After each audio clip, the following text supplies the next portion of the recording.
വിശുദ്ധ ബൈബിൾ പഠിക്കുമ്പോൾ നമുക്ക് മനസ്സിലാക്കാൻ കഴിയുന്ന, നമുക്ക് ഉപേക്ഷിക്കാൻ കഴിയാത്ത രണ്ട് സത്യങ്ങളുണ്ട്.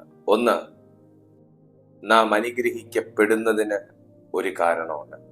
രണ്ട്, നാം അനുഗ്രഹിക്കപ്പെടാതെ ഇരിക്കുന്നതിന് ഒരു കാരണമുണ്ട്. ഒന്ന്, പ്രാർത്ഥനയുടെ മറുപടികൾ നമ്മിലേക്ക് വരുന്നതിന് ഒരു കാരണമുണ്ട്. രണ്ട്, പ്രാർത്ഥനയുടെ മറുപടി നമ്മിലേക്ക് തടയപ്പെടുന്നതിന് ഒരു കാരണമുണ്ട്. ഇന്ന് ഈ ചെറിയ സന്ദേശത്തിലൂടെ അതിൻ്റെ ചില കാരണങ്ങൾ എന്താണ് എന്ന് വിശുദ്ധ ലിഖിതത്തിന്റെ അടിസ്ഥാനത്തിൽ മനസ്സിലാക്കുകയാണ് നമ്മുടെ ഉദ്ദേശം. തീർച്ചയായും ഈ സന്ദേശം നിങ്ങളുടെ ലൈഫിൽ തടയപ്പെട്ടിരിക്കുന്ന പ്രാർത്ഥനയുടെ മറുപടികളെ റിലീസ് ചെയ്യിക്കുന്നതിനും നിങ്ങളിലേക്കുള്ള അനുഗ്രഹത്തിന്റെ ഒഴുക്കുകളെ തടയുന്നുണ്ടെങ്കിൽ അത് കണ്ടുപിടിക്കുന്നതിനും സഹായകമായിരിക്കും. അതുകൊണ്ട് പരമാവധി ഈ സന്ദേശം നിങ്ങൾ മറ്റുള്ളവരിലേക്കും കൂടെ ഷെയർ ചെയ്യുക. കർത്താവിന്റെ രാജ്യത്തെ വളരുവാൻ നിങ്ങളുടെ ഒരു ഷെയറിങ് വലിയ ഒരു പങ്ക് വഹിക്കും എന്നുള്ള സത്യം നിങ്ങൾ തിരിച്ചറിയുക. ഈ വീഡിയോയ്ക്ക് നിങ്ങൾ ഒരു ലൈക്ക് കൊടുക്കുമല്ലോ.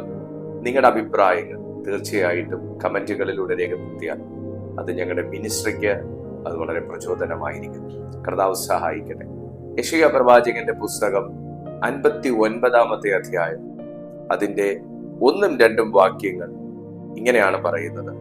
രക്ഷിപ്പാൻ കഴിയാതെ വണ്ണം യഹോവയുടെ കൈ കുറുകിയിട്ടില്ല, കേൾപ്പാൻ കഴിയാതെ വണ്ണം അവന്റെ ചെവി മന്ദമായിട്ടുമില്ല.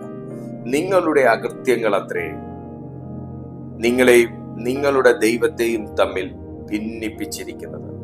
നിങ്ങളുടെ പാപങ്ങൾ അത്രേ അവൻ കേൾക്കാതെ വണ്ണം അവന്റെ മുഖത്തെ നിങ്ങൾക്ക് മറയ്ക്കുമാറാക്കിയത്.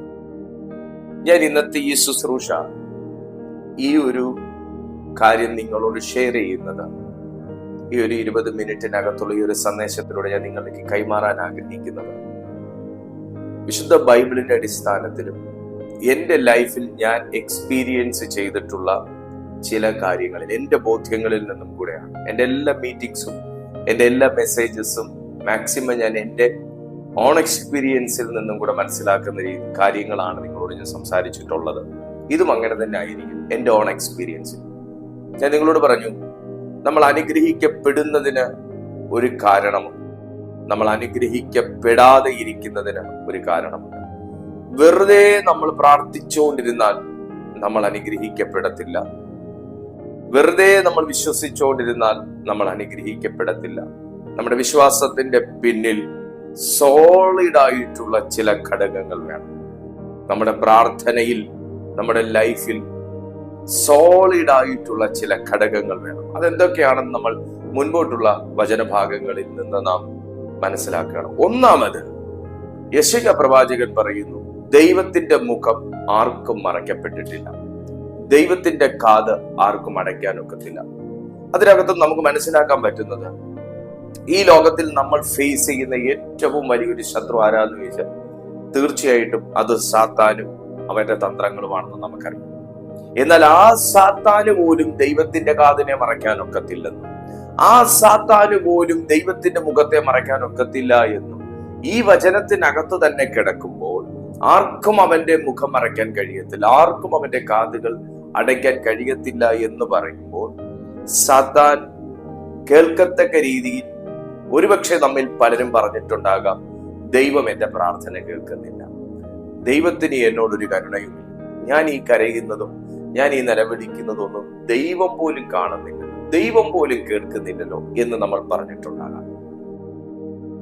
എന്നാൽ ഈ തിരുവെഴുത്ത് പഠിക്കുമ്പോൾ നമുക്ക് പറയുന്നു, രക്ഷിപ്പാൻ കഴിയാതെ വണ്ണം യഹോവയുടെ കൈ കുറുകിയിട്ടില്ല. അപ്പൊ എന്റെ മുമ്പിലേക്ക് നീളുന്ന ഒരു കരമുണ്ട്. കേൾപ്പാൻ കഴിയാതെ വണ്ണം ദൈവത്തിന്റെ ചെവി മന്ദമായിട്ടുമില്ല. അപ്പോ എന്നെ കേൾക്കുന്ന ഒരു കാതുണ്ട്. നിങ്ങളുടെ അകൃത്യങ്ങൾ, ഇവിടെ ഒന്ന് ശ്രദ്ധിച്ച്, നമ്മുടെ അകൃത്യങ്ങൾ എന്ന് പറയുമ്പോൾ നിലവിളിക്കുന്ന ഒരു ജനത്തോടാണ്, പ്രാർത്ഥിക്കുന്ന ഒരു ജനത്തോടാണ്, ദൈവസഹായത്തിനു വേണ്ടി അഭ്യർത്ഥിക്കുന്ന ഒരു ജനത്തോടാണ് യെശയ്യാ പ്രവാചകൻ പറയുന്നത്, നിങ്ങൾ ഈ വിളിക്കുന്നുണ്ടെങ്കിലും നിങ്ങളുടെ മറുപടി വരാതിരിക്കുന്നതിനൊരു കാരണമുണ്ട്. നിങ്ങൾ ഈ ദൈവമേ ദൈവമേ വിളിക്കുന്നുണ്ടെങ്കിലും നിങ്ങളിലേക്ക് ഒരു ദൈവപ്രസാദം ഒഴുകാതിരിക്കുന്നതിന് ഒരു കാരണമുണ്ട്. നിങ്ങൾ ഇത്രയും ദൈവത്തിൽ വിശ്വസിക്കുന്നുണ്ടെങ്കിലും, ദൈവം എന്താ എന്നോട് കരുണയില്ലാത്തതെന്ന് ചോദിക്കുന്നുണ്ടെങ്കിലും, നിങ്ങളുടെ അനുഗ്രഹങ്ങളാകട്ടെ, നിങ്ങളുടെ പ്രാർത്ഥനകളുടെ മറുപടികളാകട്ടെ, ദൈവിക പ്രസാദമാകട്ടെ, ദൈവത്തിന്റെ റെസ്പോൺസ് ആകട്ടെ, നിങ്ങളിലേക്ക് ആ ഒഴുക്ക് തടയപ്പെടുന്നതിന് ഒരു കാരണമുണ്ട്. അത് ഭൂതമല്ല, പ്രേതമല്ല, പിശാചല്ല, അവന്റെ ഉൽപ്പന്നങ്ങളാകുന്ന അകൃത്യങ്ങളും പാപങ്ങളുമാണ് എന്ന് യെശയ്യാ പ്രവാചകൻ പറയുന്നത്. ഞാൻ ഇനി അങ്ങോട്ട് പറയാൻ പോകുന്ന കാര്യം കുറച്ചും കൂടെ സീരിയസ് ആയിട്ടുള്ള ഒരു കാര്യമാണ്. എന്തൊക്കെയാണ് ഈ അകൃത്യങ്ങൾ, എന്തൊക്കെയാണ് ഈ പാപങ്ങൾ എന്ന് നമുക്കൊരു ചിന്ത ഉണ്ടാവും. അത് ഞാൻ വളരെ ലളിതമായ ഭാഷയിൽ ഞാൻ പറയാം. ശ്രദ്ധിച്ചേ, സാത്താനല്ല ദൈവത്തിന്റെ ചെവി പൊത്തുന്നേ, മുഖം മറയ്ക്കുന്നേ, കയ്യെ തടയുന്നേ.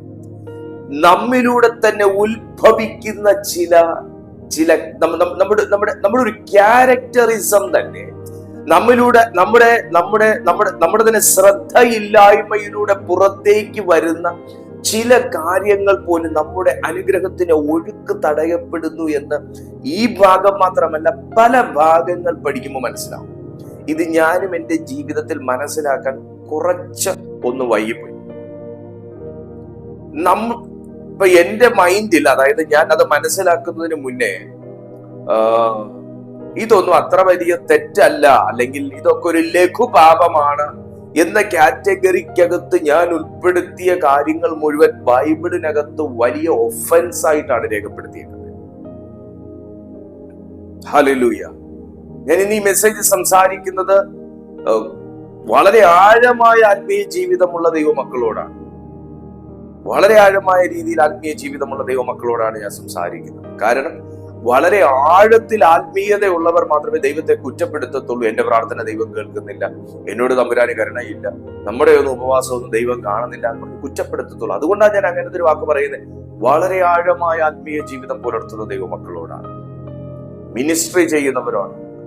നമ്മൾ ഈ പലതും ലഘുപാപം, നമ്മൾ നെവർ മൈൻഡ് ആയിട്ട്, സില്ലി ആയിട്ട് കാണുന്ന പല കാര്യങ്ങളും നമ്മുടെ ബ്ലെസ്സിങ്ങിനെ മറയ്ക്കുന്നു എന്നുണ്ടെങ്കിൽ, നമ്മുടെ പ്രാർത്ഥനയുടെ മറുപടിയെ തടയുന്നു എന്നുണ്ടെങ്കിൽ, അതിനെ നമ്മൾ തീർച്ചയായിട്ടും ഉണർന്ന് വളരെ ഗൗരവത്തോടുകൂടെ അതിനെ കണ്ട് തിരുത്തിയേ മതിയാകും. നിങ്ങളുടെ അകൃത്യങ്ങൾ, അപ്പൊ ഒന്നാമത്തെ കാര്യം അകൃത്യങ്ങൾ, കൃത്യമല്ലാത്ത കാര്യങ്ങൾ, കൃത്യതയോടെ അല്ലാത്ത കാര്യങ്ങൾ, കൃതജ്ഞതയോടെ അല്ലാത്ത കാര്യങ്ങൾ, കൃത്യനിർവഹണത്തിനകത്തു വരാത്ത ചില കാര്യങ്ങൾ, അകൃത്യങ്ങൾ, നേരല്ലാത്തതായ ചില കാര്യങ്ങൾ നമ്മിലേക്കുള്ള അനുഗ്രഹത്തെ തടയുകയും നമ്മുടെ പ്രാർത്ഥനകളെ മറുപടികളെ ബ്ലോക്ക് ചെയ്യുകയും ചെയ്യുന്നു. കാരണം തിരുവെഴുത്തിൽ തന്നെ പറയുന്നു, നിങ്ങളെയും നിങ്ങളുടെ ദൈവത്തെയും തമ്മിൽ, സഹോദര, നമ്മുടെ ദൈവത്തെയും തമ്മിൽ സെപ്പറേറ്റ് ചെയ്തു നിർത്തിക്കൊണ്ട് എന്തനുഗ്രഹമാണ് പിന്നെ വരാനുള്ളത്? ദൈവം നമ്മിൽ നിന്ന് വേർപിരിഞ്ഞു നിന്നുകൊണ്ട്, അല്ലെങ്കിൽ ദൈവം നമ്മിൽ നിന്ന് അകന്ന് നിന്നുകൊണ്ട് എന്ത് കമ്മ്യൂണിക്കേഷൻ ആണ് നമുക്ക് പിന്നെ ദൈവവുമായിട്ടുള്ളത്? എന്ത് കണക്ഷൻ ആണുള്ളത്? ഹല്ലേലൂയ. നോക്കിയേ, ഞാൻ നിങ്ങളോട് സംസാരിക്കുന്ന ഈ മൈക്ക് കൊണ്ട് അപ്പുറത്തെ റൂമിൽ വെച്ചേച്ച് എനിക്ക് നിങ്ങളോട് എന്ത് കാര്യമാണ് വളരെ കൃത്യതയോടെ കൈമാറാനുള്ളത് എന്ന് ചോദിക്കുന്നത് പോലെയാണ് ദൈവത്തെയും നമ്മയും തമ്മിൽ അകറ്റി നിർത്തിക്കൊണ്ട് എന്ത് ആത്മീയ ജീവിതമാണ്. അപ്പൊ നമ്മുടെ അകൃത്യങ്ങൾ നമ്മുടെ പ്രാർത്ഥനയുടെ മറുപടികളെ തടയുന്നു. ദൈവത്തിന്റെ കൈ നമ്മുടെ ജീവിതത്തിലേക്ക് വരാതെ തടയുന്നു. നമ്മുടെ പ്രാർത്ഥന ദൈവത്തിന് കേൾക്കാൻ കഴിയാതെ വണ്ണം തടയുന്നു. നിങ്ങളുടെ അകൃത്യങ്ങളും പാപങ്ങളും അത്രേ നിങ്ങളെയും നിങ്ങളുടെ ദൈവത്തെയും തമ്മിൽ ഭിന്നിപ്പിച്ചിരിക്കുന്നത്. അവൻ കേൾക്കാതെ വണ്ണം അവന്റെ മുഖത്തെ നിങ്ങൾക്ക് മറയ്ക്കുമാറാക്കിയത്. ഇപ്പൊ ദൈവത്തിന്റെ മുഖം നമ്മുടെ ജീവിതത്തിൽ മറയുന്നു. ആ സെക്കൻഡിൽ നമ്മുടെ പ്രാർത്ഥനയുടെ മറുപടി മറഞ്ഞിരിക്കും. നമ്മളിലേക്കുള്ള അനുഗ്രഹത്തിലൂടെ, അത് ഏത് അനുഗ്രഹവും ആകട്ടെ, ഏത് പ്രാർത്ഥനയുടെ മറുപടികളും ആകട്ടെ, അത് നമ്മിലേക്ക് വരുന്നത് തടയപ്പെട്ടിരിക്കും. എനിക്ക് വളരെ സീരിയസ് ആയിട്ടുള്ള മറ്റൊരു കാര്യം നിങ്ങളോട് പറയാനുണ്ട്. രണ്ടാമത്തെ കാര്യം, അപ്പൊ ഒന്നാമത് ഞാൻ നിങ്ങളോട് പറഞ്ഞു, അകൃത്യവും പാപവും നമ്മിലേക്കുള്ള അനുഗ്രഹത്തിന്റെ ഒഴുക്ക് തടയുന്നു. രണ്ടാമത്തെ കാര്യം എന്ന് പറയുന്നത്, നമ്മൾ വളരെ സില്ലി ആയിട്ട് ഇതൊക്കെ എന്തുവാ എന്ന് ചിന്തിക്കുന്ന ഒരു കാര്യമാണ് അൺഫോർഗീവ്നെസ്, ക്ഷമിക്കപ്പെടാത്ത മനസ്സ്. അപ്പൊ തന്നെ നമ്മൾ ചിന്തിക്കും, എനിക്കിപ്പോ ആരോടാ ഇത്ര ക്ഷമിക്കും, എനിക്കിപ്പോ ആരോടാ വൈരാഗ്യമുള്ള, എനിക്കിപ്പോ ആരോടാ പിണക്കമുള്ള, എനിക്കിപ്പോ ആരോടാ വഴക്കമുള്ള, എനിക്ക് ആരോടുമില്ല. അൺഫോർഗീവ്നെസ്, ക്ഷമിക്കാൻ കഴിയാത്ത മനസ്സ് എന്ന് പറയുമ്പോൾ ഞാൻ ഏറ്റവും കൂടുതൽ സില്ലിയായി കണ്ടുകൊണ്ടിരുന്ന കാര്യങ്ങളിൽ ഒന്നാണിത്. ഞാൻ തന്നെ ചിന്തിച്ചിട്ടുണ്ട്, എനിക്കാരോടെ വഴക്കുള്ളേ, എനിക്കാരോടെ പിണക്കമുള്ളേ, എനിക്കാരോടെ മുഷിഞ്ഞ മുഖമുള്ളേ, എല്ലാവരോടും സൗഹൃദം, എല്ലാവരോടും ചിരിക്കുന്ന ഒരു മുഖം, എല്ലാവരോടും സ്നേഹത്തോടെ ഇടപഴകുന്ന ഒരു മുഖം. പക്ഷേ എനിക്ക് തന്നെ മറഞ്ഞിരുന്ന ഒരു കാര്യമാണ്, എന്നോട് ആരെങ്കിലും മിണ്ടിയില്ല എന്നുണ്ടെങ്കിൽ പിന്നെ ഞാൻ അങ്ങോട്ട് മിണ്ടാൻ ഉദ്ദേശിക്കത്തില്ല. എന്നോട് ആരെങ്കിലും എന്തെങ്കിലും ചോദിച്ചാൽ ഞാൻ 2 ചോദ്യം തിരിച്ച് അങ്ങോട്ട് ചോദിക്കും. നിങ്ങൾക്ക് സുഖമാണോ, സന്തോഷമായിരിക്കുന്നു, ഭക്ഷണം കഴിച്ചോ, അങ്ങനെയുള്ള കാര്യങ്ങൾ ചെയ്യും. അപ്പൊ എന്നെ കൊണ്ടൊരു വ്യക്തി മുഖം മറച്ച് നിന്ന് കഴിഞ്ഞാൽ നാളെ ഞാൻ അങ്ങോട്ട് പോകുമ്പോൾ പുള്ളി അവിടെ നിൽക്കുന്ന കണ്ടാൽ ഞാൻ മുഖം ഇങ്ങനെ വെച്ചേ പോകുന്നു. കാര്യം പിടികിട്ടും. നമ്മളോട് മിണ്ടാത്തവരോട് നമ്മൾ എന്തിനാ ഇടിച്ചേറി മിണ്ടാൻ പോകുന്നത്? ഈ ഒരു മനോഭാവം. നമ്മളോട് നമ്മൾ വിളിച്ചൊരു ഫംഗ്ഷൻ ഒരാൾ വന്നില്ല എന്നുണ്ടെങ്കിൽ, നമ്മൾ ഒരു ഫംഗ്ഷന് വിളിച്ചിട്ട് ഒരാൾ വന്നില്ല എന്നുണ്ടെങ്കിൽ പിന്നെ അടുത്ത പ്രാവശ്യം പുള്ളി എന്തെങ്കിലും ആവശ്യത്തിന് വിളിച്ചാൽ നമ്മൾ അങ്ങോട്ട് പോകത്തില്ല എന്നുണ്ടെങ്കിൽ, നമ്മൾ വിളിച്ചിട്ട് പുള്ളി വന്നില്ലല്ലോ, നമ്മുടെ ഒരു കാര്യത്തിന് പുള്ളി ഒന്നും കൊണ്ട് തന്നില്ലല്ലോ, എന്നാ പിന്നെ നമ്മൾ എന്തിനാ കൊടുക്കുന്നത്? അല്ലെ നമ്മൾ വിളിച്ചോ പുള്ളി ഇത്രയല്ലേ തന്നുള്ളൂ, നമ്മൾ പിന്നെ എന്തിനാ അവിടെ ഇത്രയും കൊണ്ട് കൊടുക്കുന്നത്? ഇങ്ങനെ ഈ ഒരു മനോഭാവം ഞാൻ വളരെ തമാശ രൂപേണയാണ് പറഞ്ഞു പോകുന്നതെങ്കിലും ഇതിനകത്ത് അവരെനിക്ക് എന്ത് ചെയ്തു, അവരെന്നോട് എന്ത് ചെയ്തു, അവരിപ്പോൾ എന്നോട് എങ്ങനെയാണ്, അതനുസരിച്ച് ഞാൻ അങ്ങനെ അവരോട് കാണിച്ചാൽ മതി. അൺഫോർഗീവ്നെസ്. നമുക്ക് പിണക്കമൊന്നും ഉള്ളതുകൊണ്ടൊന്നും അല്ല, പക്ഷെ നമ്മൾ അത് കണ്ട് നിന്നാ മതിയല്ലോ. ഈ ഒരു നമ്മുടെ ഒരു ബോധ്യം, ഇത് നമുക്ക് ശരി എന്നാ നമ്മുടെ ചിന്ത. പക്ഷേ ഇത് ഇത് ദൈവരാജ്യത്തിന്റെ നിയമങ്ങൾക്ക് നേരെ വിപരീതമാണ്. മനസ്സിലായോ? നമ്മളതിന് വചനമൊക്കെ ചില പറഞ്ഞു, ഇണയില്ല പിണ കൂടണ്ടെന്നും അങ്ങനെ പല വചനങ്ങളൊക്കെ എടുത്ത് ചിലപ്പോൾ നമ്മൾ പറഞ്ഞ് നമ്മൾ കൺവിൻസ് ചെയ്ത് കളയും. പക്ഷെ ശ്രദ്ധിക്കൂ, ഇവിടെ ബൈബിൾ പറയുന്നു അതൊരു അന്യായമായ ഒരു ഹൃദയത്തിന്റെ ഉടമയ്ക്ക് മാത്രമേ അങ്ങനെ ചിന്തിക്കാനൊക്കത്തുള്ളൂ. മാത്രമല്ല അത് ക്ഷമിക്കാത്ത മനസ്സിന്റെ ഉടമയാണെന്നാണ്. മർക്കോസിന്റെ സുവിശേഷം 11-ാമത്തെ അധ്യായം 25-ാമത്തെ വാക്യം ഇങ്ങനെ പറയുന്നുണ്ട്. മർക്കോസിന്റെ സുവിശേഷം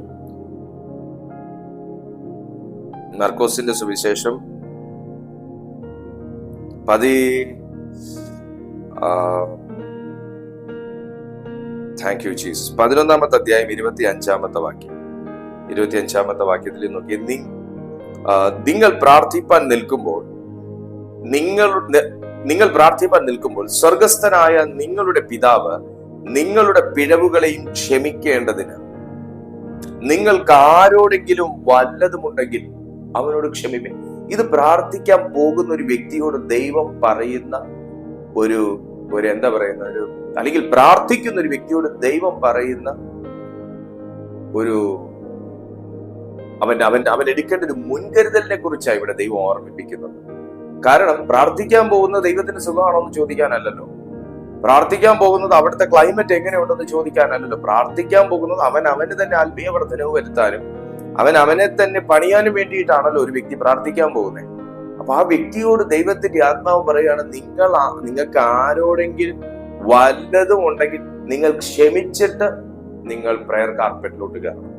ഇന്ന് ഈ വചനം കേൾക്കുന്ന ബഹുമാന്യരായ ദൈവമക്കളോട് ഞാൻ പറയട്ടെ, നിങ്ങളിൽ ആരോടെങ്കിലും എന്തെങ്കിലും വിരോധം ഉണ്ടെങ്കിൽ, അതായത് നമ്മുടെ ഭാഗത്തൊരു ശരിയുണ്ട്, പുള്ളിക്കാരനാണ് തെറ്റുകാരൻ എന്നുണ്ടെങ്കിൽ പോലും, ഇപ്പൊ എന്റെ ഭാഗത്താണ് പിഴവ് എന്ന് മനസ്സിലാക്കുന്നവരോട് മാത്രമല്ല, ഞാൻ പൂർണ്ണമായും ശരിയും, ഞാൻ 100-ൽ 100 ശരിയും, പുള്ളിയുടെ ഭാഗത്താ മിസ്റ്റേക്ക് എന്നുണ്ടെങ്കിൽ പോലും ദൈവത്തിന്റെ വചനം, വിശുദ്ധ ബൈബിൾ പറയുന്നു, നമുക്ക് ആരോടും വിരോധം പാടില്ല.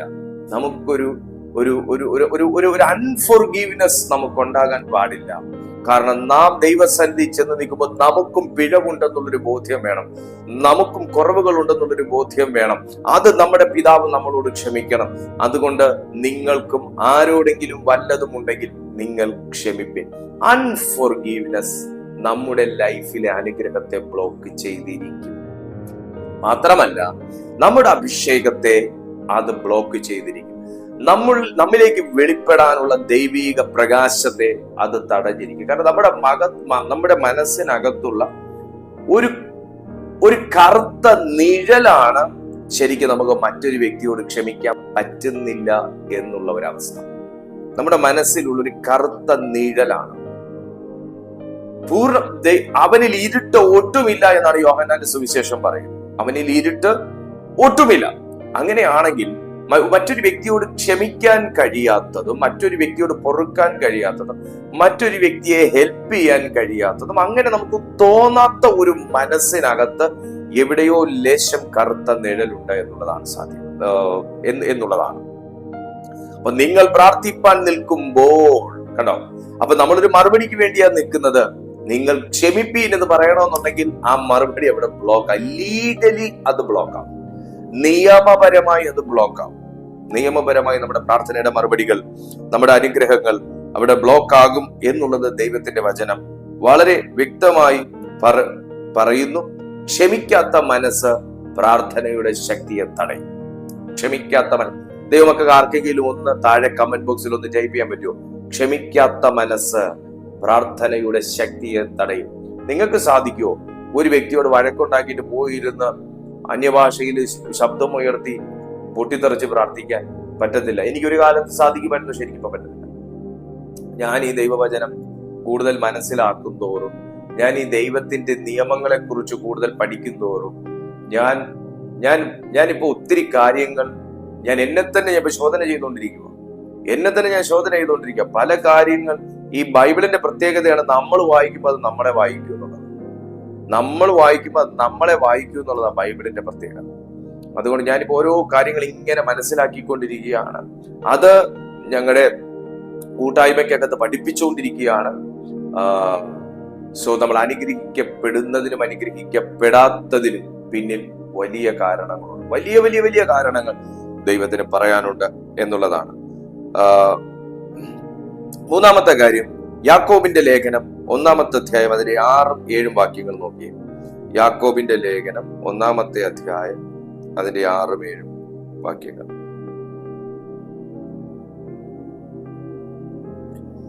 Thank you Jesus.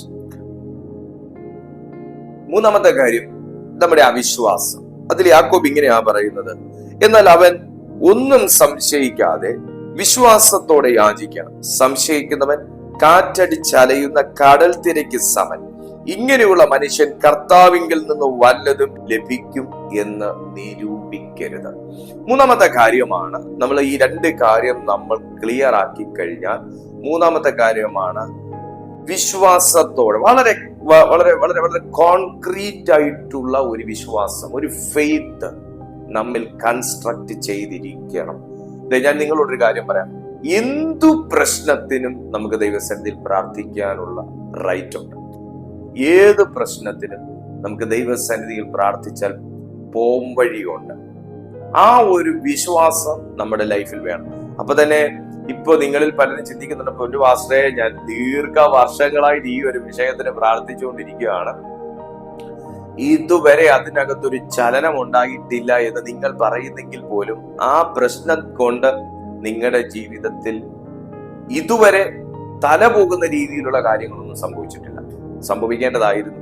പക്ഷെ നിങ്ങളോട് പറയാം, നിങ്ങളുടെ പ്രാർത്ഥനയാണ് തല പോകുന്ന രീതിയിലല്ലാതെ മാനേജ് ചെയ്യാൻ പറ്റുന്ന രീതിയിൽ കാര്യങ്ങൾ ഇപ്പോഴും നിൽക്കുന്നത്. അപ്പൊ തന്നെ താഴേക്ക് കേൾക്കുന്ന വാക്യവചനങ്ങൾക്കകത്തു നിന്ന് നമ്മൾ ശോധന ചെയ്യണം. ആ പ്രാർത്ഥനയുടെ മറുപടി സ്വർഗത്തിൽ നിന്ന് ആത്മമണ്ഡലത്തിലേക്ക് റിലീസായിട്ടും അത് എന്നിലേക്ക്, ആ കാണപ്പെടുന്ന ഈ വിസിബിൾ വേൾഡിലേക്ക് അതിന്റെ മറുപടികൾ തടഞ്ഞു വെച്ചേക്കുന്നതാണോ എന്ന് നമ്മൾ ശോധന ചെയ്യണം. അപ്പൊ മൂന്നാമത് പറയുന്നു, വിശ്വാസത്തോടു കൂടിയ പ്രാർത്ഥന ഒരു വ്യക്തിക്ക് മറുപടി കൊണ്ടുവരും. കർത്താവിൽ നിന്ന് ചിലത് പിടിച്ചെടുക്കും, കർത്താവിൽ നിന്ന് ചിലത് പിടിച്ചു വാങ്ങും. 7-ാമത്തെ വാക്യം പറയുന്നത്, ഇങ്ങനെയുള്ള മനുഷ്യൻ കർത്താവിൽ നിന്ന് വലുത് ലഭിക്കുമെന്ന് നിരൂപിക്കരുത്. അതിന്റെ അർത്ഥം ദുർസംശയത്തോടെ അവിശ്വാസത്തോടെ ഉള്ള പ്രാർത്ഥന ദൈവത്തിൽ നിന്ന് ഉള്ള പ്രാർത്ഥനയുടെ മറുപടികളെ തടയുന്നു എന്ന് ദൈവത്തിന്റെ വചനം വ്യക്തമായി വിളിച്ചു പറയുമ്പോൾ, 4-ാമത്തെ കാര്യം ഇങ്ങനെ പറയുന്നു. 4-ാമത്തെ കാര്യം, സ്വാർത്ഥമായിട്ടുള്ള അഭ്യർത്ഥനകൾ നമ്മുടെ അനുഗ്രഹത്തെ ബ്ലോക്ക് ചെയ്യുന്നു, പ്രാർത്ഥനയുടെ മറുപടികളെ തടയുന്നു. യാക്കോബിന്റെ തന്നെ ലേഖനത്തിലേക്ക് ഒന്ന് വന്നേ. യാക്കോബിന്റെ തന്നെ ലേഖനം 4-ാമത്തെ അധ്യായം അതിന്റെ 3-ാമത്തെ വാക്യത്തിലേക്ക് വരികയാണെങ്കിൽ, യാക്കോബിന്റെ തന്നെ ലേഖനം 4-ാമത്തെ അധ്യായം അതിന്റെ 3-ാമത്തെ വാക്യം, നിങ്ങൾ യാചിക്കുന്നുവെങ്കിലും നിങ്ങളുടെ ഭോഗങ്ങളിൽ ചെലവിടേണ്ടതിന് വല്ലാതെ യാചിക്ക കൊണ്ട് ഒന്നും ലഭിക്കുന്നില്ല. ഈ പ്രയർ എന്ന് പറയുന്നത്, പ്രാർത്ഥന എന്ന് പറയുന്നതിനകത്ത് നമുക്ക് പല രീതിയിൽ നമുക്ക് പ്രാർത്ഥിക്കാം. നമുക്ക് പല കാര്യങ്ങൾ ഇൻക്രീസ് ചെയ്യുന്നതിന് വേണ്ടി പ്രാർത്ഥിക്കാം. പക്ഷെ പ്രാർത്ഥനയ്ക്കകത്തും നമുക്ക് ഒരു റൂൾസ് ആൻഡ് റെഗുലേഷൻസ് ഉണ്ട്. ഇവിടെ പ്രാർത്ഥിക്കാത്തവരെ കുറിച്ചല്ല ഇവിടെ പൗലോസ് പറയുന്നത്, പ്രാർത്ഥിക്കുന്നവരെ കുറിച്ചാണ് പറയുന്നത്. പക്ഷെ യാചിക്കാത്തവരെ കുറിച്ചല്ല പറയുന്നത്, വല്ലാതെ യാചിക്കുന്നവരെ കുറിച്ചാണ് പറയുന്നത്. പക്ഷെ ഇവരുടെ യാചനയും ഇവരുടെ പ്രാർത്ഥനയും എല്ലാം ഭൗതികം. എല്ലാ കാര്യങ്ങളും ഭൗതികമായിട്ടാണ് ഇവർ ചോദിക്കുന്നത്. എന്നാൽ ഇതിനകത്ത് നമുക്കൊരു എന്താ പറയുന്ന നമ്മൾ ഈ കാര്യത്തിനകത്തൊക്കെ നമ്മൾ ഒരു എഡിഫിക്കേഷൻ വേണം. അത് നമുക്ക് നിർബന്ധമായിട്ടും വേണം. കാരണം ദൈവസന്നിധിയിൽ ദൈവത്തിന് പ്രസാദകരമാവണ്ണം ചോദിപ്പിൻ എന്നൊരു വാക്യം കിടപ്പുണ്ട്. ദൈവത്തിന് പ്രസാദകരമാവണ്ണം നാം ചോദിപ്പിൻ എന്നൊക്കെ ചോദിക്കുന്നുണ്ട്, തിരുവെഴുത്തിൽ പറയുന്നുണ്ട്.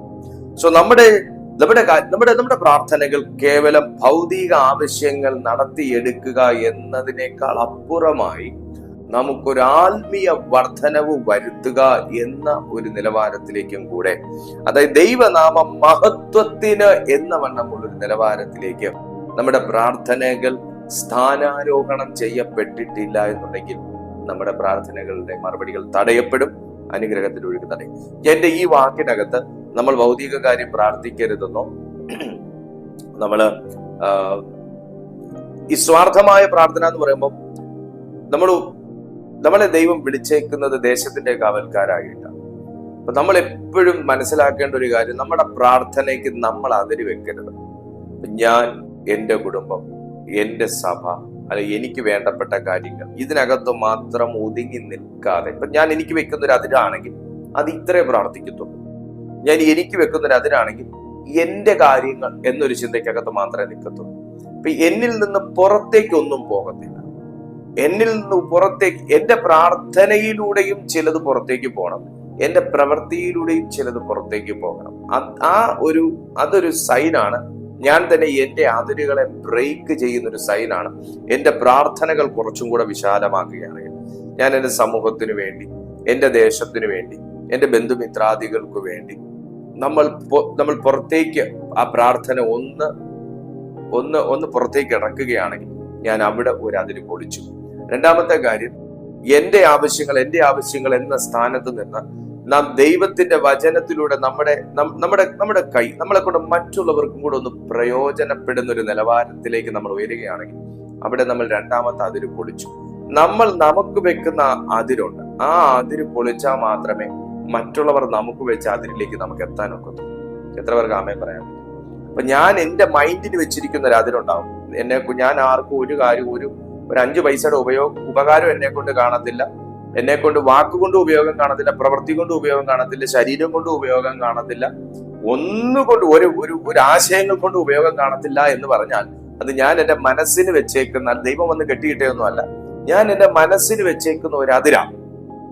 എന്നാൽ ആ അതിര് പൊളിക്കണമെങ്കിൽ ഇനി ദൈവമല്ല അതിന് ഇറങ്ങി വരില്ല, ഞാൻ തന്നെ പൊളിച്ചാലേ പറ്റുള്ളൂ. ആ അതിര് ഞാൻ തന്നെ പൊളിച്ചാലേ പറ്റുള്ളൂ. അവിടെ നിന്ന് ഞാൻ മാറി ആ അതിര് പൊളിച്ച് ഞാൻ 10 പേർക്ക് പ്രയോജനപ്പെടണം എന്നുള്ളൊരു നിലയിലേക്ക് ഞാൻ ഈ പറഞ്ഞ കാര്യങ്ങൾക്കകത്തെല്ലാം ഒരു മാറ്റം കൊണ്ടുവരികയാണെങ്കിൽ ദൈവത്തിന് എന്നെ ഉപയോഗിക്കുവാൻ കഴിയും.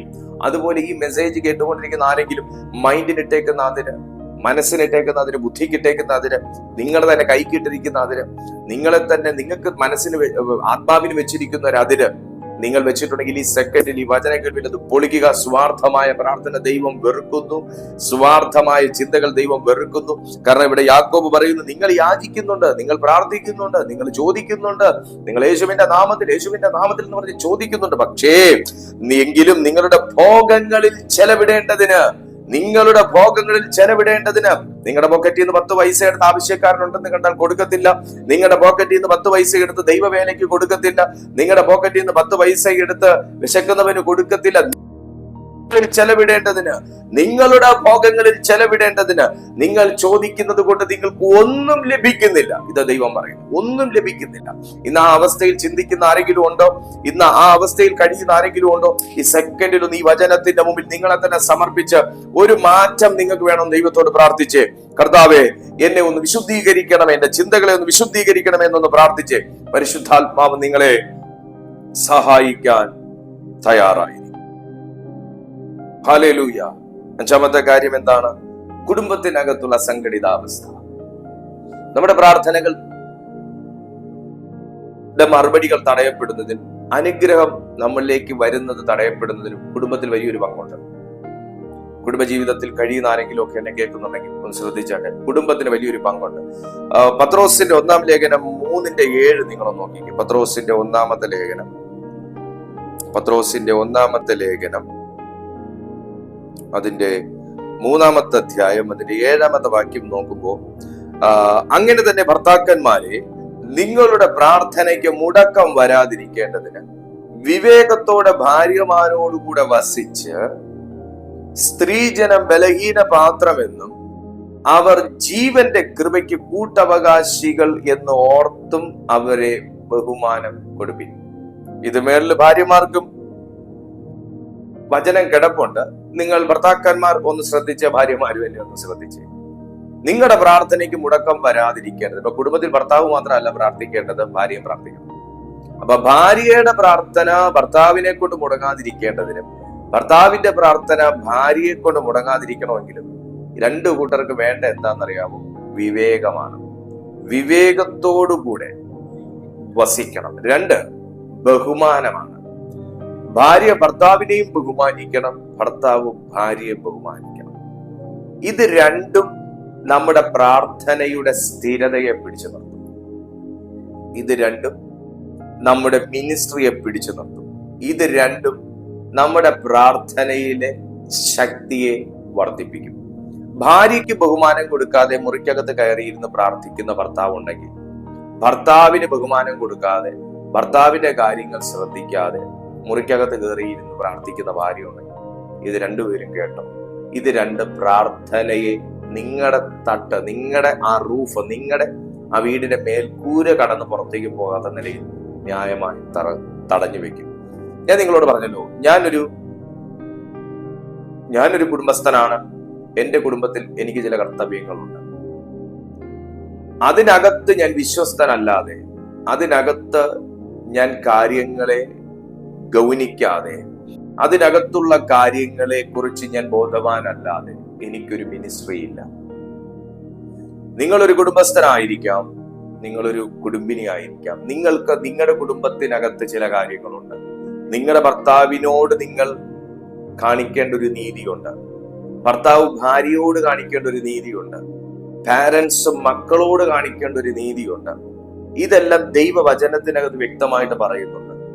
അതനുസരിക്കാത്ത ഒരു പ്രാർത്ഥന ദൈവം ആഗ്രഹിക്കുന്നില്ല. അതനുസരിക്കാത്ത ഒരു ശുശ്രൂഷ ദൈവം ആഗ്രഹിക്കുന്നില്ല. അതിനെ മാറ്റി നിർത്തിക്കൊണ്ടൊരു അനുഗ്രഹം ദൈവം ആർക്കും തരാൻ ആഗ്രഹിക്കുന്നില്ല.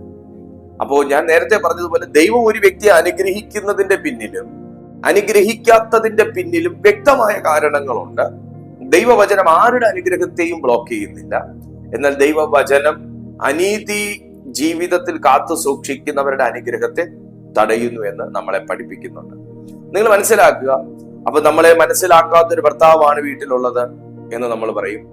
എന്റെ വിളി മനസ്സിലാക്കാത്തൊരു ഭാര്യയാണ് എനിക്കുള്ളത് എന്ന് നമ്മൾ പറയും.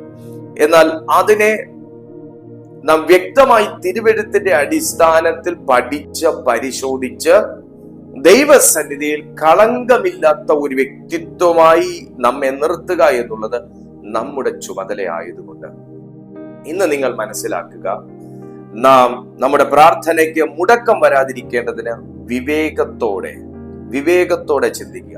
ചില കുടുംബത്തിനകത്തും പ്രാർത്ഥിക്കുന്ന ഒരു ഭാര്യ അംഗീകരിക്കുന്ന ഭർത്താവ് ഉണ്ടാകത്തില്ല. എല്ലാ കുടുംബത്തിനകത്തും ഭർത്താവ് ദൈവ വേലയിൽ നിൽക്കുന്നത് ഇഷ്ടപ്പെടുന്ന ഒരു ഭാര്യ ഉണ്ടാകത്തില്ല. സോ അവർ ദൈവസന്നിധിയിൽ ആ വിഷയത്തെ ഭരമേൽപ്പിച്ച് ദൈവവചനം നമ്മളോട് ചെയ്യാൻ ആവശ്യപ്പെടുന്ന കാര്യങ്ങളെ നമ്മുടെ ഭാഗത്ത്, ഞാനതാ നിങ്ങളോട് പറഞ്ഞ ഫൊർഗീവ്നെസ്, ക്ഷമിക്കുക. അൺഫൊർഗീവ് ആയിട്ടുള്ളൊരു മൈൻഡിൽ നിന്നോട് നമുക്ക് പ്രാർത്ഥിച്ച് അനുഗ്രഹം പ്രാപിക്കാൻ ഒക്കത്തില്ല. അപ്പൊ അവരോട് ഫൊർഗീവ് ചെയ്ത്, അവരോട് ക്ഷമിച്ച്, ഞാനൊരു ക്ഷമയുടെ മനസാക്ഷിയിൽ നിന്ന് പ്രാർത്ഥിക്കുന്ന ഒരു വ്യക്തിയാണെന്ന് നാം ഉറപ്പ് വരുത്തി നമ്മുടെ അനുഗ്രഹങ്ങളെ, നമ്മുടെ പ്രാർത്ഥനയുടെ മറുപടികളെ നാം ദൈവസന്നിധിയിൽ നിന്ന് പ്രാപിച്ചെടുക്കാൻ പ്രത്യേകമായി നിങ്ങൾ ശ്രദ്ധിക്കുക. അങ്ങനെയെങ്കിൽ നമ്മുടെ പ്രാർത്ഥനയുടെ മറുപടികൾ നമ്മുടെ കയ്യിലേക്ക് വരും. അവസാന പോയിന്റ് ഇതാണ്, നമ്മുടെ ധൈര്യം. ലൂക്കോസിന്റെ സുവിശേഷം 18-ാമത്തെ അധ്യായം 1-ാമത്തെ വാക്യത്തിൽ പറയുന്നു. ലൂക്കോസിന്റെ സുവിശേഷം നിങ്ങളൊന്ന് എടുത്തേ. ലൂക്കോസിന്റെ സുവിശേഷം 18-ാമത്തെ അധ്യായം അതിന്റെ 1-ാമത്തെ വാക്യം. Thank you Jesus. ഓ ഹല്ലേലൂയ. ലൂക്കോസിന്റെ സുവിശേഷം 18-ാമത്തെ അധ്യായം അതിന്റെ 1-ാമത്തെ വാക്യം പറയുന്നു, മടുത്തു പോകാതെ പ്രാർത്ഥിക്കണം, മടുത്തു പോകാതെ എപ്പോഴും പ്രാർത്ഥിക്കണം എന്നുള്ളതിന് അവൻ അവരോട് ഒരു ഉപമ പറഞ്ഞു. ദൈവത്തെ ഭയവും മനുഷ്യനെ ശങ്കയുമില്ലാത്ത ഒരു ന്യായാധിപൻ ഒരു പട്ടണത്തിലുണ്ടായിരുന്നു. ഇതൊരു ഉപമയാണ്. ദൈവത്തെ ഭയവും മനുഷ്യനെ ശങ്കയുമില്ല, ധൈര്യത്തോടു കൂടിയുള്ള പ്രാർത്ഥന. ചിലർക്ക് ഭൂതങ്ങളെ പേടിയാണ്, ചിലർക്ക് തിരിച്ചടികൾ പേടിയാണ്, ചിലർക്ക് വ്യക്തികളെ ഭയമാണ്. അങ്ങനെ പല രീതിയിൽ ഭയത്തോടെ പ്രാർത്ഥിക്കുന്ന ആൾക്കാരെ ഞാൻ കണ്ടിട്ടുണ്ട്. എന്നാൽ ദൈവത്തിന്റെ വചനം പറയുന്നു ധൈര്യത്തോടു കൂടിയ ഭയം എന്ന് പറയുന്നതിന് സാത്താന്റെ ഒരു പ്രോഡക്റ്റാണ്. അതുകൊണ്ട് ദൈവവചനം പറയുന്നു ധൈര്യത്തോടു കൂടിയ പ്രാർത്ഥന നമ്മുടെ മറുപടിയെ കൊണ്ടുവരുന്നു. ധൈര്യത്തോടു കൂടിയ പ്രാർത്ഥന. ഞാൻ നിങ്ങളോട് പറയുന്നു, നമ്മുടെ അനുഗ്രഹങ്ങൾ തടയപ്പെടരുത്. നമ്മുടെ പ്രാർത്ഥനകൾ നിയമപരമായി സാത്താനെ തടയാൻ കഴിയരുത്. അതുകൊണ്ട് നാം ഈ പറഞ്ഞ ഓരോ വചനങ്ങളും എടുത്തു വെച്ച് നമ്മെ തന്നെ ഒന്ന് ശോധന ചെയ്ത് ഇന്നു മുതൽ ഉള്ള പ്രാർത്ഥന ദൈവവചന പ്രകാരവും ദൈവത്തിന്റെ പ്രസാദ പ്രകാരവും ആക്കി കഴിഞ്ഞാൽ നമ്മുടെ പ്രാർത്ഥനയ്ക്ക് മറുപടി ഉണ്ടാവും. നമ്മുടെ അനുഗ്രഹങ്ങളുടെ ഒഴുക്കുകൾ റിലീസ് ചെയ്യപ്പെടും. ആ ഒഴുക്കിനെ തടയുന്ന സകല ശത്രുവിന്റെ ബലത്തെയും യേശുവിന്റെ ആത്മാവ് തകർത്തിരിക്കും. സോ നിങ്ങൾ ദൈവരാജ്യത്തിന് പ്രയോജനമുള്ളവരാണ്. ഇന്നു മുതലൊരു തീരുമാനമെടുത്താട്ടെ. എനിക്ക് ആരോടും ശത്രുതയില്ല, എനിക്ക് ആരോടും പിണക്കമില്ല. എന്നോട് ആര് ചിരിച്ചില്ലേലും ഞാൻ അവനെ കണ്ടാൽ ചിരിക്കും. എന്നോട് ആര് മിണ്ടിയില്ലേലും എനിക്ക് മിണ്ടാനൊരു അവസരം കിട്ടിയാൽ ഞാൻ മിണ്ടും.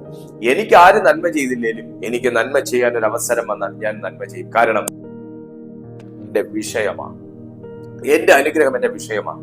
നിത്യത എന്ന് പറയുന്നത് വരെ എന്റെ ഒരു അനുഗ്രഹമാണ്, അത് എന്റെ വിഷയമാണ്. എന്റെ എല്ലാവിധ അനുഗ്രഹങ്ങളും, എനിക്ക് സാമ്പത്തികമാകട്ടെ, മറ്റ് പ്രാർത്ഥനയുടെ മറുപടികളാകുന്ന അനുഗ്രഹങ്ങളാകട്ടെ, എല്ലാം എന്റെ വിഷയമാണ്. സോ എനിക്ക് നന്മ ചെയ്യാൻ ഒരു അവസരം കിട്ടിയാൽ ഞാൻ നന്മ ചെയ്യും. എനിക്ക് പ്രാർത്ഥിക്കാൻ ഒരു അവസരം കിട്ടിയാൽ ഞാൻ പ്രാർത്ഥിക്കും. എനിക്ക് ശുശ്രൂഷ ചെയ്യാൻ ഒരു അവസരം കിട്ടിയാൽ ഞാൻ ശുശ്രൂഷ ചെയ്യും. എനിക്കൊരു വ്യക്തിയെ സഹായിക്കാൻ ഒരു അവസരം കിട്ടിയാൽ ഞാൻ സഹായിക്കും. ഹല്ലേലൂയ. എനിക്ക് ക്രിസ്തുവിനെ ഉയർത്താൻ ഒരു അവസരം കിട്ടിയാൽ ഞാൻ ഉയർത്തും. എനിക്ക് ഒരു വ്യക്തിയെ സമാധാനിപ്പിക്കാൻ ഒരു അവസരം കിട്ടിയാൽ ഞാൻ സമാധാനിപ്പിക്കും. ഞാൻ ദൈവവചന പ്രകാരമേ ജീവിക്കത്തുള്ളൂ. എത്ര പേർക്ക് പറയാൻ പറ്റും? ഞാൻ ദൈവവചന പ്രകാരമേ ജീവിക്കത്തുള്ളൂ, ഞാൻ ദൈവവചന പ്രകാരമേ മുമ്പോട്ട് പോകത്തുള്ളൂ. ഇതൊക്കെ ഒന്ന് കമന്റ് ആയിട്ടിട്ട് എല്ലാവരും ഒന്ന് വായിക്കട്ടെ. ഞാൻ ദൈവവചന പ്രകാരമേ മുമ്പോട്ട് പോകത്തുള്ളൂ, ഞാൻ ദൈവവചന പ്രകാരമേ എന്റെ കുടുംബജീവിതം നയിക്കത്തുള്ളൂ, ഞാൻ ദൈവവചന പ്രകാരമേ എന്റെ കുഞ്ഞുങ്ങളെ വളർത്തത്തുള്ളൂ. ആ രീതിയിൽ എത്ര പേർക്ക് തീരുമാനമെടുക്കാൻ പറ്റും? അവരുടെ ജീവിതം അനുഗ്രഹിക്കപ്പെടും. ഈ സന്ദേശം നിങ്ങൾക്ക് അനുഗ്രഹമായെങ്കിൽ തീർച്ചയായിട്ടും ഈ വീഡിയോയ്ക്ക് നിങ്ങളൊരു ലൈക്ക് കൊടുത്തേക്കുക. കഴിയുമെങ്കിൽ ഈ ചാനൽ സബ്സ്ക്രൈബ് ചെയ്തേക്കുക. കഴിയുമെങ്കിൽ ഈ വീഡിയോ നിങ്ങൾ ഒന്ന് നിങ്ങളുടെ സ്റ്റാറ്റസ് ആയിട്ട്, വാട്സപ്പ് സ്റ്റാറ്റസ് ആയിട്ടോ ഇൻസ്റ്റയിൽ നിങ്ങൾ സ്റ്റോറി ആയിട്ടോ നിങ്ങൾ ഇട്ടേക്കുക. അനേകർ കാണട്ടെ, ഈ സന്ദേശമൊക്കെ അനേകർ കാണട്ടെ. നിങ്ങൾക്ക് ഞങ്ങളുടെ റെഗുലർ മീറ്റിംഗിൽ പങ്കെടുക്കാൻ താല്പര്യമുണ്ടെങ്കിൽ ഈ യൂട്യൂബിന്റെ ഡിസ്ക്രിപ്ഷൻ ബോക്സിൽ ഞങ്ങളുടെ വാട്സാപ്പിന്റെ കമ്മ്യൂണിറ്റി ലിങ്ക് ഉണ്ട്. നിങ്ങൾക്ക് അത് ക്ലിക്ക് ചെയ്ത് ഞങ്ങളുടെ വാട്സാപ്പിന്റെ കമ്മ്യൂണിറ്റി ലിങ്കിൽ നിങ്ങൾക്ക് മെമ്പർ ആകാം. അന്നേരം നിങ്ങൾക്ക് ലഭിക്കുന്ന എല്ലാ, ഞങ്ങൾ ഇതിൽ പോസ്റ്റ് ചെയ്യുന്ന എല്ലാ റെഗുലർ മീറ്റിംഗ്സിന്റെ അനൗൺസ്മെന്റുകൾ നിങ്ങൾക്ക് അതിൽ ലഭിക്കും. ദൈവമായ കർത്താവ് നിങ്ങളെ അനുഗ്രഹിക്കാൻ, നിങ്ങൾ അനുഗ്രഹിക്കപ്പെടാൻ വേണ്ടിയിട്ടാണ് ഈ സന്ദേശം കേൾപ്പിച്ചത്. സോ നമ്മുടെ ഒരു ഷെയറിങ്ങിലൂടെ, നമ്മുടെ ഒരു സ്റ്റാറ്റസിലൂടെ മറ്റൊരു വ്യക്തിയുടെ ഈ സന്ദേശം കണ്ട് അവരനുഗ്രഹിക്കപ്പെടുകയാണെങ്കിൽ നിങ്ങൾക്ക് അതിന്റെ ബോണസ് ഉണ്ട്. ആമേൻ. നമുക്ക് അടുത്തൊരു ദിവസം പുതിയ സന്ദേശവുമായി കാണാം. അതുവരെ അത്യുന്നതനായ ദൈവത്തിന്റെ തങ്കച്ചിറകടിയിൽ നിങ്ങൾക്കുള്ളതെല്ലാം സംരക്ഷിക്കപ്പെട്ടിരിക്കട്ടെ. I bless you in Jesus almighty name. Amen.